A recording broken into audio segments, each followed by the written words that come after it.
Hey, Suji, can you hear me okay? Yeah, yeah. Looks like Yuri is not back from his vacation.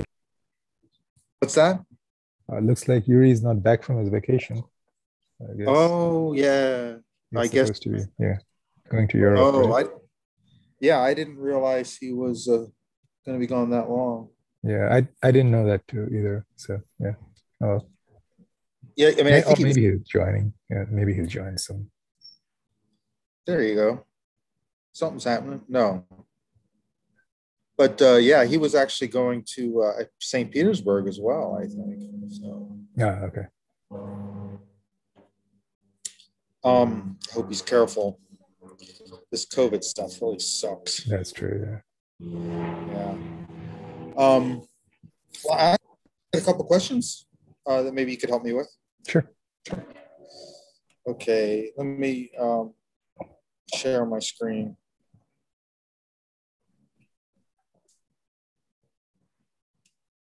Let me see if I can get this to work right. Oh, try to just share. Let's see.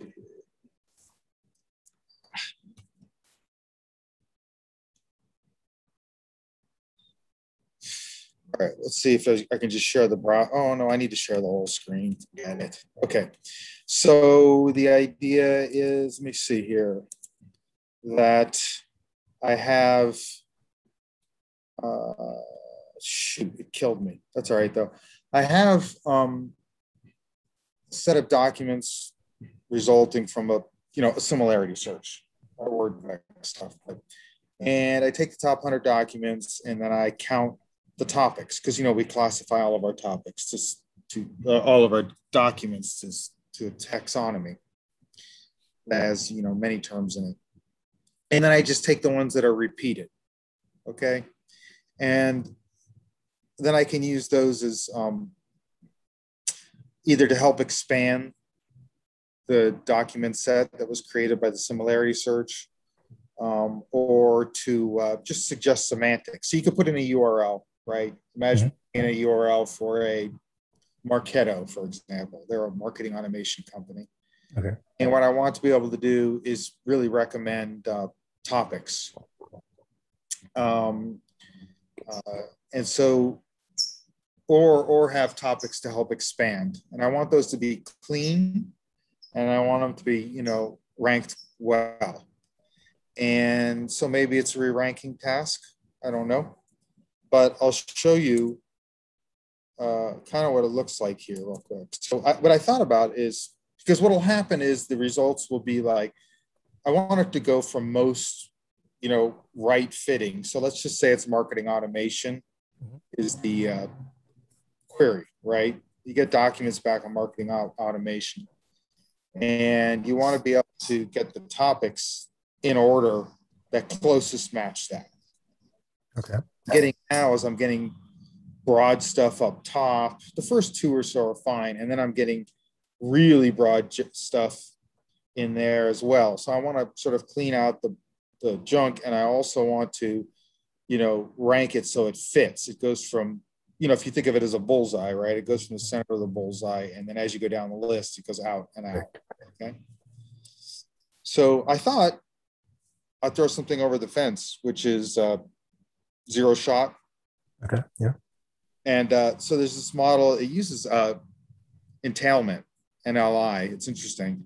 So what it does, it'll take the string you give it or the sequence you give it, and then it adds something like is about blah, right? So I take my list of these topics that I have from the result set, and then I treat each one of those as an entailment question. It'll, and then it ranks the problem. Oh, cool. Okay. So it's kind of interesting as a re-ranking method, right? Yeah. Nice. Yeah.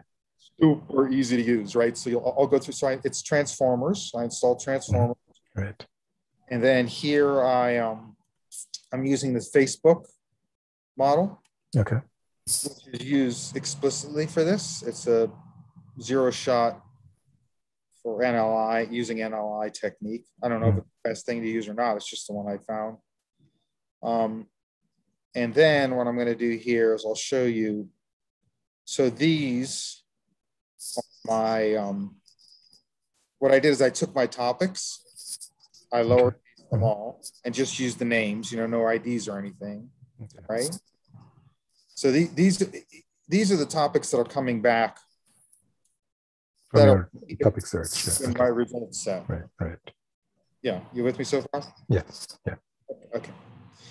So it's very simple. What I do is I tried many variations, but here I took the name of the first topic as the question, as the sequence. Mm-hmm. And I also tried like the first title. So you see this is the title of the first document. Right. And I also tried combining the titles of the three. None of that really changed much. So here I'm just putting in the word marketing automation. And I'm re-ranking based on that. And you can see, so up here is the order actually that I get results by counts. Okay. Those are order of count. And you can see there's a lot of, the first one's great, but the second one's very broad. The third one I can eliminate by the taxonomy. I'm not worried about it because that's a general facets. It's in the general business branch. So I get rid of that. But if you keep going, email marketing apps are really good. Act-on software is really good. That's a product, right? So IT cost management, that's bad. Okay. And I can't get rid of that from a facet. So, and then use case I can get rid of. CRM software is very broad. It's accurate, but should show up later. Okay. So I'm trying to re-rank. Now, check out what I get. It would just drop the general facet stuff for me, right? So I wouldn't have to deal with the data. It does not do that. So,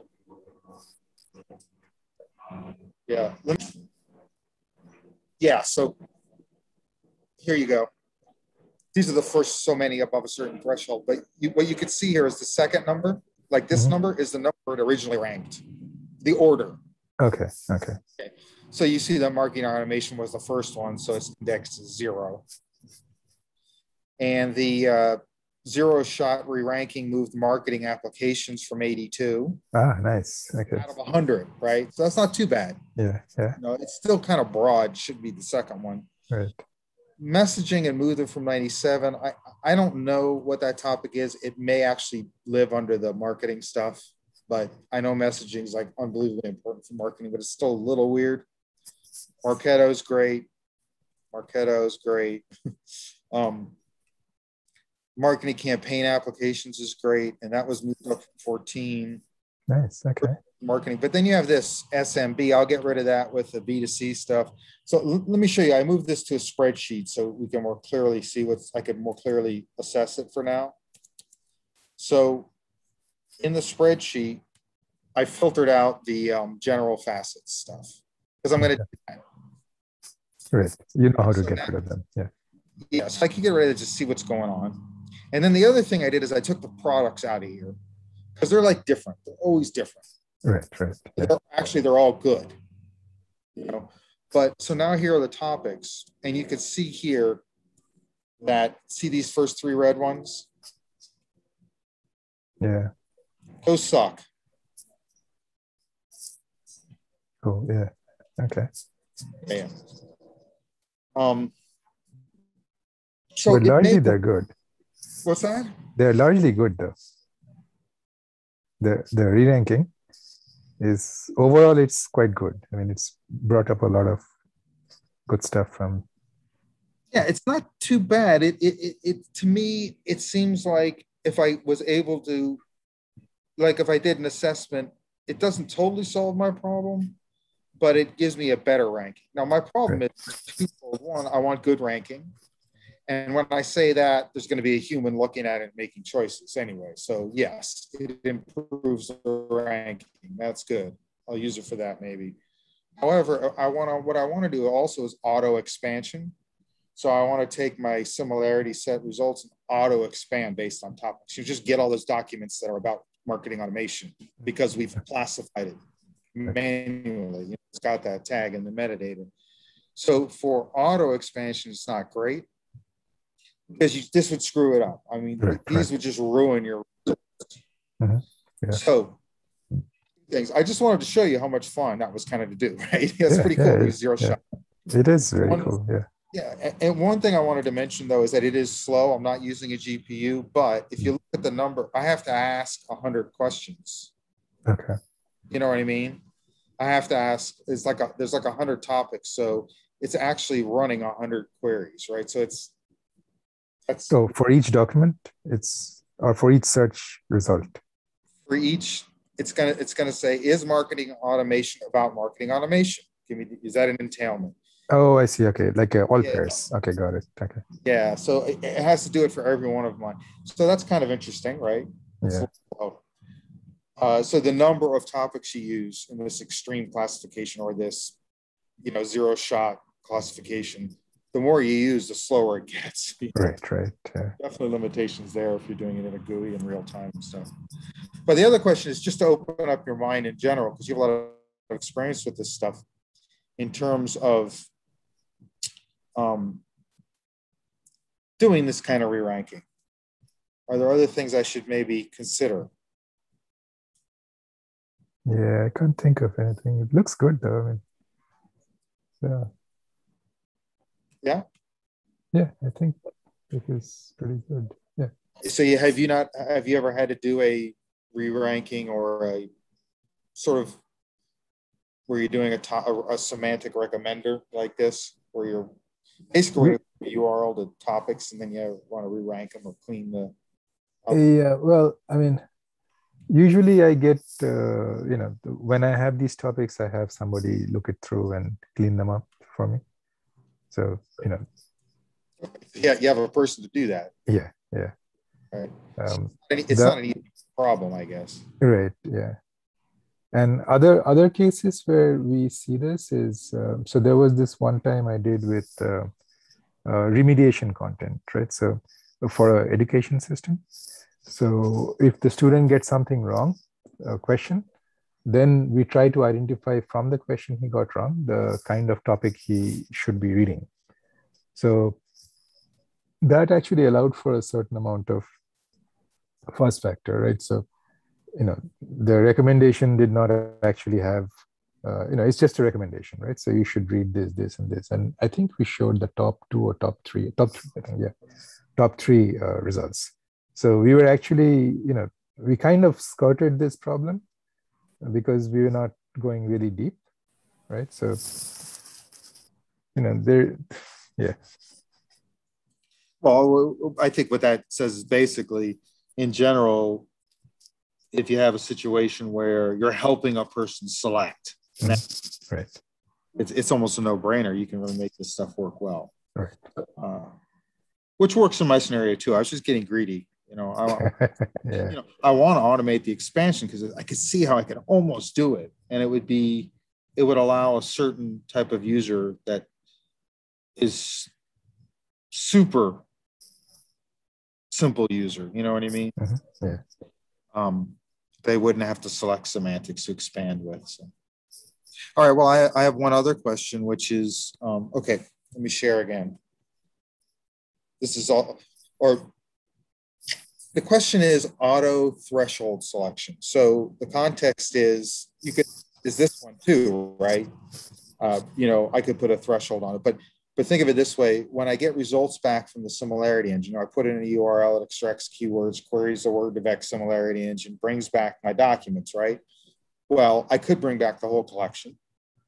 I could arbitrarily set a threshold, which is what I do, like 0.2, and then let the user figure out if it needs to be, changed.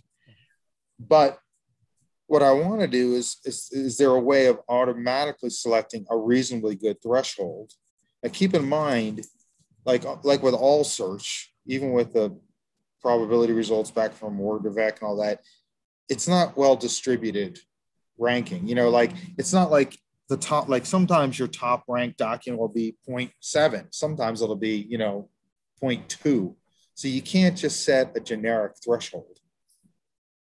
You cannot have it, no.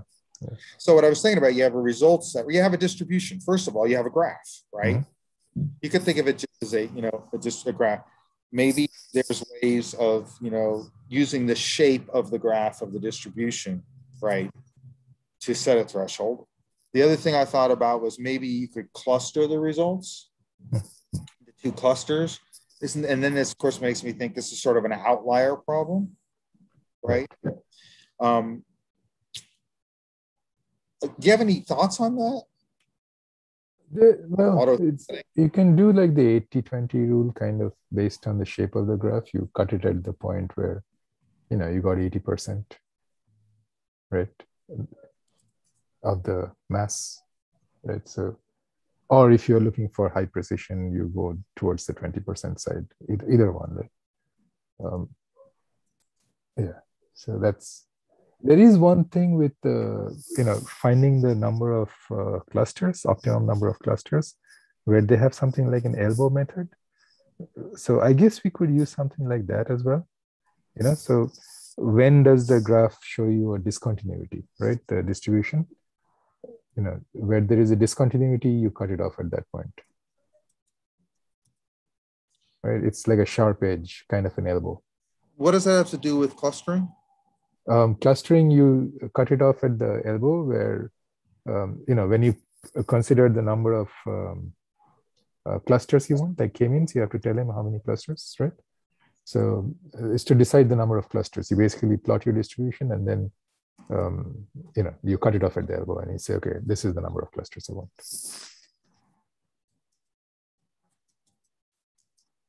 Right. Right. So it's basically a parameter. So you can set that parameter. Right. Exactly. Yeah. Clusters, which is an arbitrary thing almost. Right. Which is similar. Okay, that's interesting. I probably could look up. I probably can find that in the HDB scan. I bet that's in there.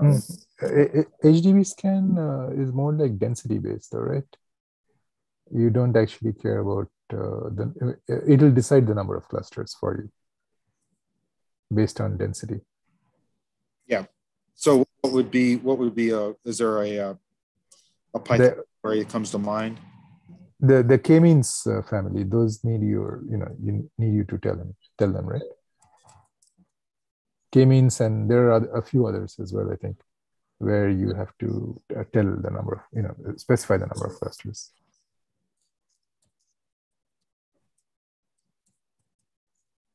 Yeah. It's interesting because the HDB scan actually leaves out a bunch of stuff that can't cluster. Yes, exactly. Yeah. Might actually, those negative ones might actually be, that might be interesting to see if those negative ones are stuff to be left out. Yeah, that's actually a good point. Yeah, right. Yeah, you think about it. Let me see.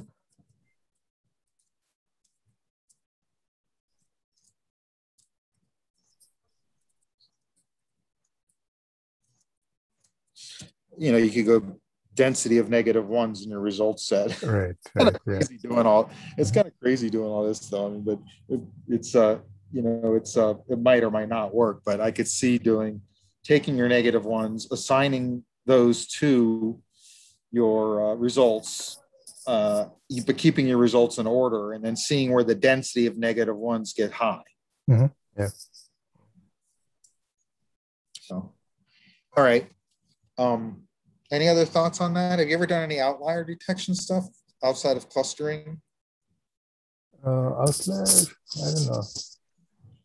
How would you calculate this? Well, actually, maybe do these come with scores, right?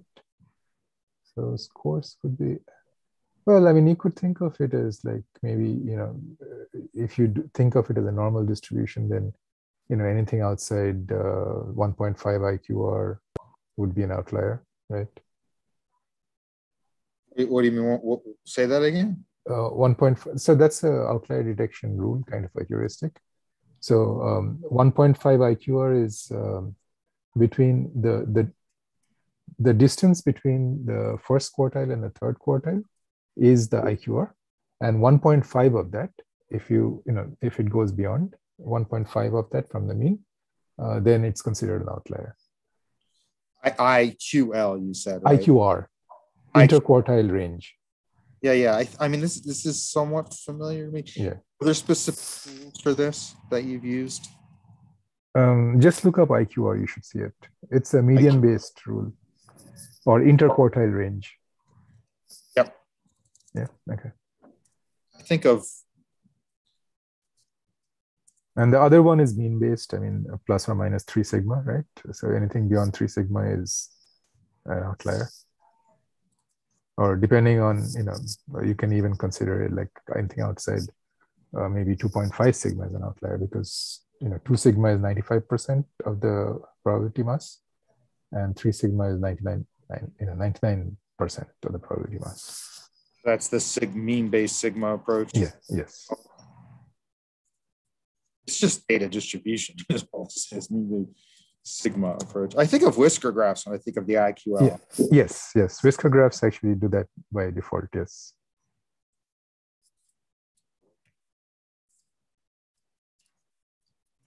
Yep. Yeah. Oh, just so you know, the other thing with the extreme classification I learned was that because I don't know what you call it, but all the distributions have to, I think they all have to, I'm not sure how it does it, but it seems like they all have to add up to 1. No, the probability? Sir. Yeah, let me see something here. Maybe now that I'm saying it out loud, I'm a little uncertain about that. Yeah, they do. So you know how when you do a multi-class classification problem, you always if you had 10 classes and you added up the probabilities for those classes for a document, they would always add up to 1. Right. So the classifier is always trying to distribute. Now, I don't like that. It drives me crazy because it only works for the most simplistic classification problems where you are mutually exclusive and collectively exhaustive to your data. Right. Which is not my situation, and not only in very controlled circumstances is that people's situation. I mean, those are very valuable problems to solve, but they're not the ones I need to solve. And so unfortunately, I need independent probability 0 to 1 for each individual to make it.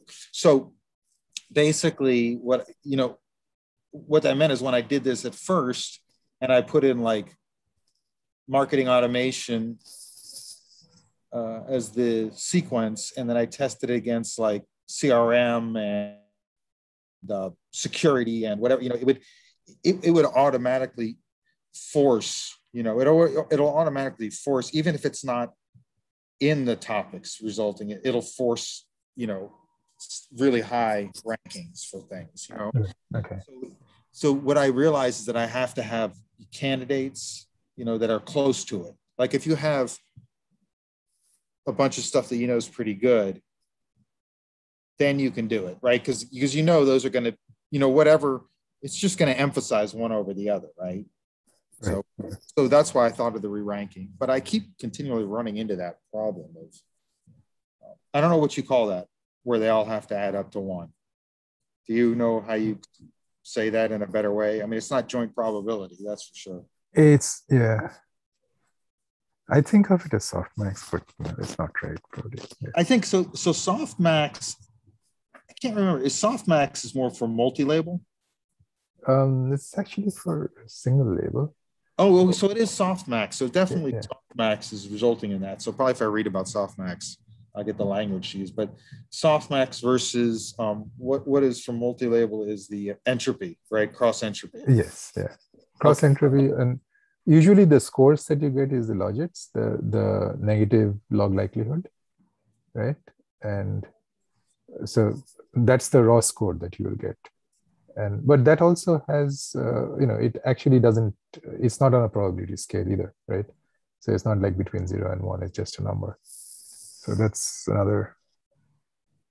Maybe you can do log odds, right? You can take, what's the odds? So odds are basically between 2 probabilities, right? What's the odds of this happening versus the other thing happening? So you could then take each of these probabilities that you got out of the softmax, and then you could do an all pairs with each other and see.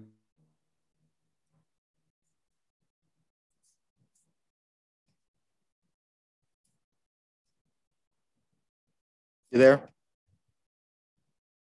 I lost you. Hello.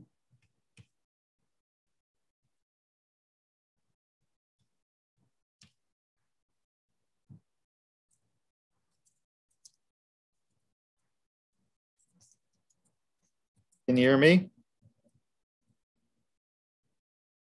Hello.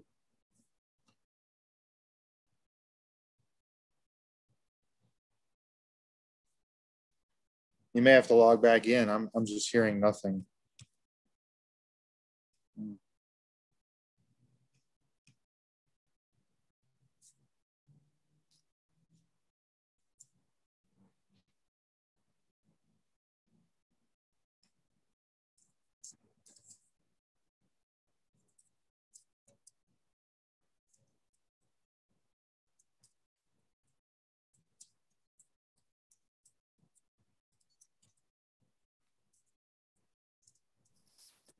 I don't know how much of what I said you heard. I think I got knocked out.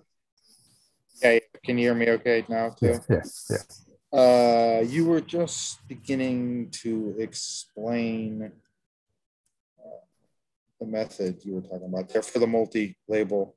Oh, I was suggesting doing the odds, right? So you can compare. What is that? What is that again? The odds of doing one thing over the other. Oh, so, okay. You know, give me a second. I have to take this call. It's my son from college. Give me a second. Okay. All right. Sure. Yeah. Yeah.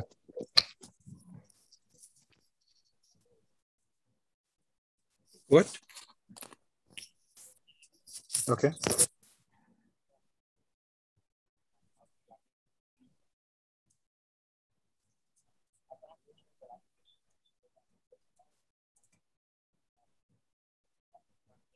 Mm-hmm.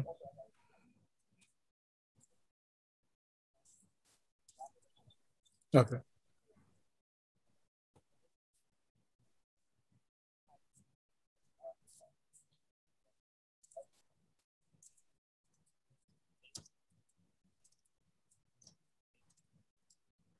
Why did you? They don't allow a Mac computer.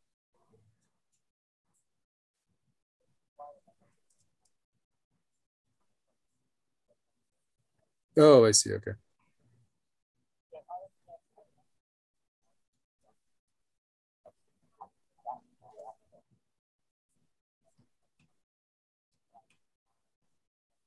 Mm-hmm.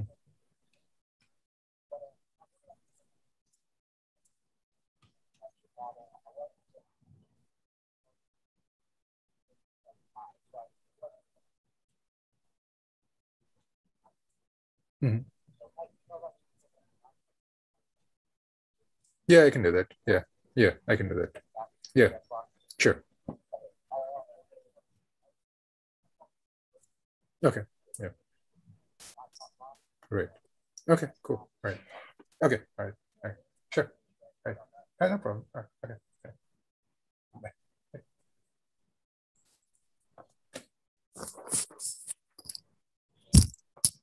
Sorry, I'm back. No worries. Sounds much more important. Now that was my son wasting his money.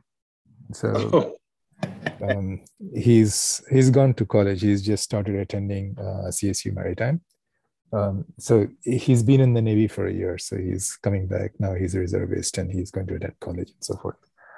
So so he bought himself a Lenovo laptop apparently. While he has a Mac, which I bought him very recently for college. And so, the first thing I asked him is like, why, right? So apparently his Navy website doesn't allow Macs, A, and B, he wants to play games. So, but he's paying for it with his own money, so that's nice. But he got the wrong hardware apparently. So he's asking me to send it back. So that was the reason. Yeah, it's not good gaming hardware, I'm guessing. Yeah. I think the main thing is the games part. I think that's what he's going for. Yep. Yeah.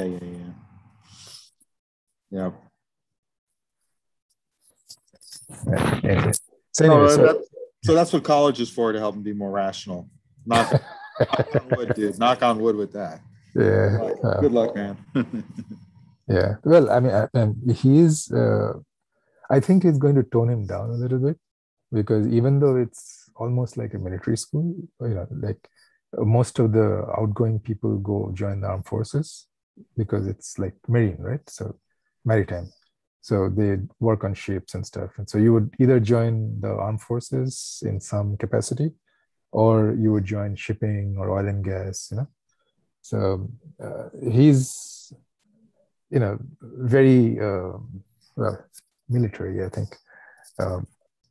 He's got these very, how do I say it? Very almost right wing. I mean, fixed ideas about what life should be like. And I'm hoping that, the college will actually tone him down a little bit, because he'll get to meet people around his age who are not so, yeah. Yeah, that's normal growth cycle for a kid, for sure. Right. Most of us, at least. Everybody. Some people are born, understanding and seeing other point of views and stuff. Right. Yeah. Not most. Yeah, that's true. Yeah. That's a big deal. Yeah. So in any case, so that's what it was. So back to the odds thing. So I was thinking that we could calculate like the odds of something happening, right? So if you have, well, I don't know if that's actually a good idea. So, if you have, you could kind of rank the classes by the odds of them happening, and odds are basically one probability divided by the other. Yep. Sounds almost like multi-armed bandit stuff. It makes me for some reason. Yeah. Okay. Well, I think that's really. I don't think I have much else really to ask or share. I mean, I did that mix-up thing. That was kind of cool. That I wasn't aware of that. I thought about it because you guys did that reverse, translation stuff in your project. Right. Yeah. Like, oh, this mix-up stuff's kind of interesting too. Yep. But I think that's all I have. You have anything you want to? So we have this Dev10 program, which I'm doing. So they give you 10 days, 10 working days to, develop your own project. And so I've been, this is not a new idea. I mean, I've been proposing this idea for a while, and there is no traction really. So basically, it's the same thing that I did in this Hugging Face project, but with medical images and captions. So that's my project. So I started setting up yesterday, just basically looking at the data. So I'm using ImageClev 2017 data, and looking at it and basically going through clip again just to figure out what it can do and what it cannot do. Then I created a data set, abstraction over the actual data, because I have a lot of images, and I cannot actually keep them all in memory, right? So my data set basically picks them up on demand.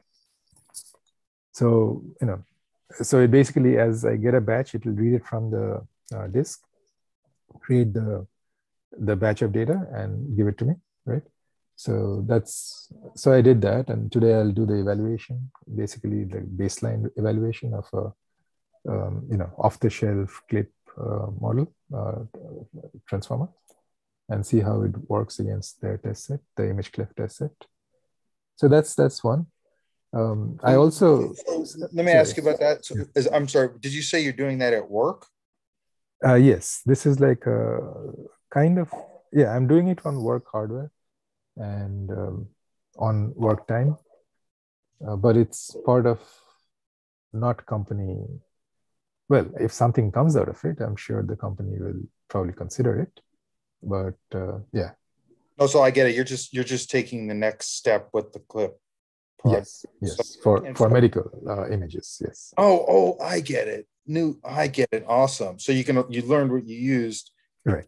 What you did on that on the competition, right, and the Jack stuff, and you're going to apply that too. You're applying to medical images. Yeah, I'm not doing JAX because I don't have access to GPU, and I cannot use GCP from work machines.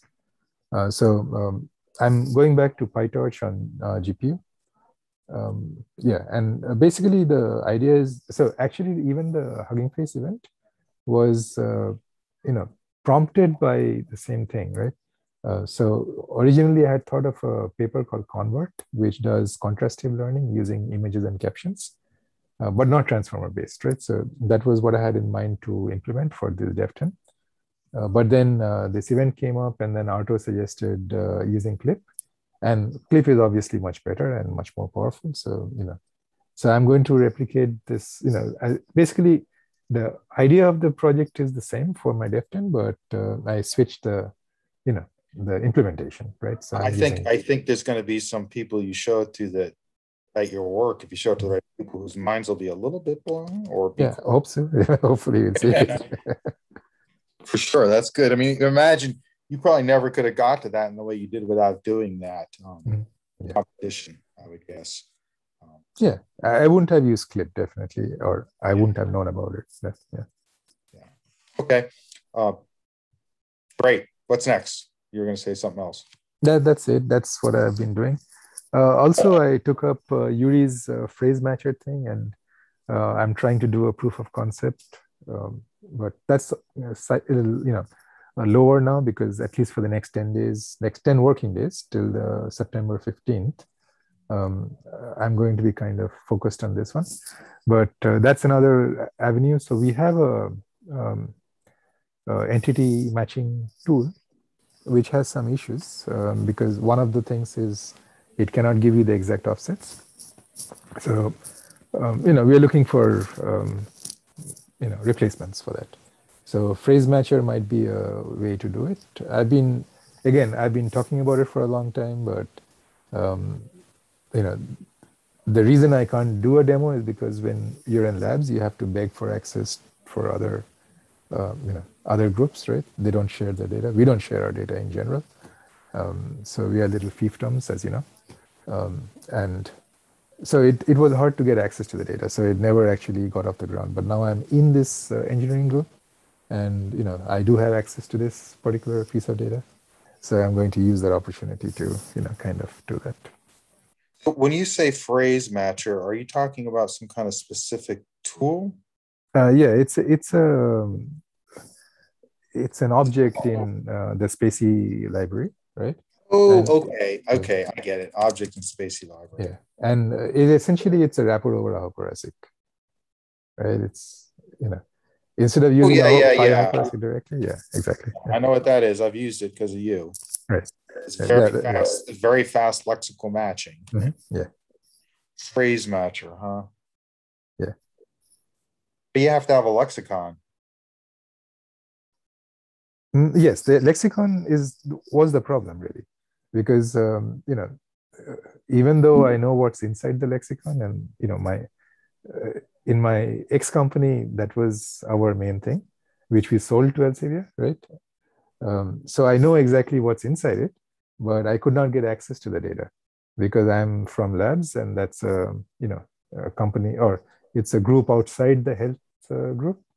And we don't share our data, which is one of our big problems, right? Right. Well, that's not what I was questioning. What I'm trying to understand the problem, for like Yuri's problem, is actually not. I mean, he's got a lexicon, obviously, right? It's tag or whatever. He's got that's turning into an ontology, and you could obviously use that in PyOcorsic to identify, use via that as a lexicon with his variants to identify things in text. But I thought what his main problem was maybe identifying new terms to add to the lexicon. Oh, I see. Because he talks a lot about matching. He's like been using BERT, right, or some transformer stuff in the past to try to, I guess, match terms, similarity. Like I'm a little confused about what his exact use cases are with this. Okay. Yeah, mine is simple to identify entities in text. Yeah, and we already have a solution for that, but it's very slow, and B, it's it doesn't give you offsets, and the reason for that, it was it's built off of another tool which does this parsing for queries, right? So in a query, offsets are not that important, one. And in a query, you also, analyze the data a lot more, because, the order does not, is not as important in a query. You could have, pieces of the query which are out of order and still expect a decent result, right? So it does a lot more work. And so we basically took that tool and wrapped it up to do, document annotations. And so that's where I'm kind of coming from, where I say that, let's do a Hoporasic on it. I don't think we lose much more, too much using that. I think using PyCorsic within the Spacey framework is also important, because really you shouldn't have, at that level, it shouldn't be customized.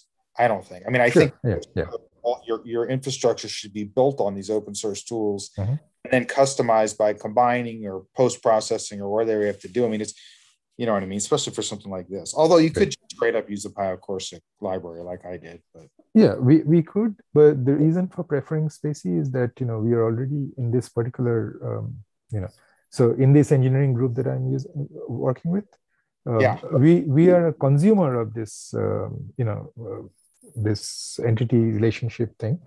But my particular team, they use Spacey already. So, why not just, leverage that, basically. That was my idea. Yep. No, it makes perfect sense. I think that's always has really good knock-on effects. Right. Unless you get some framework that's a pain in the ass and stuff. That is true, yeah. For Spacey 3 is, I'm pretty happy about Spacey 3. Good entities out of the box, basic entity. Right. So, okay, that's cool. Anything else? Sure. That's it. I don't have anything. Yeah. Okay. Well, it's great. Thanks for your time, man. We'll be on next week. Hopefully, you'll be here too. Yeah, and hopefully, I'll have some more, fun things to share. Like more progress on my Dev 10. So yeah. Hey, dude. Even if it's only 10 minutes worth of info, I love seeing how everything you're working on progresses. Right. Yeah. Always have interesting stuff. Yeah. So this was interesting to me. Thanks. Sure. Yeah. Cool. All right. Cool. Take it easy. All right.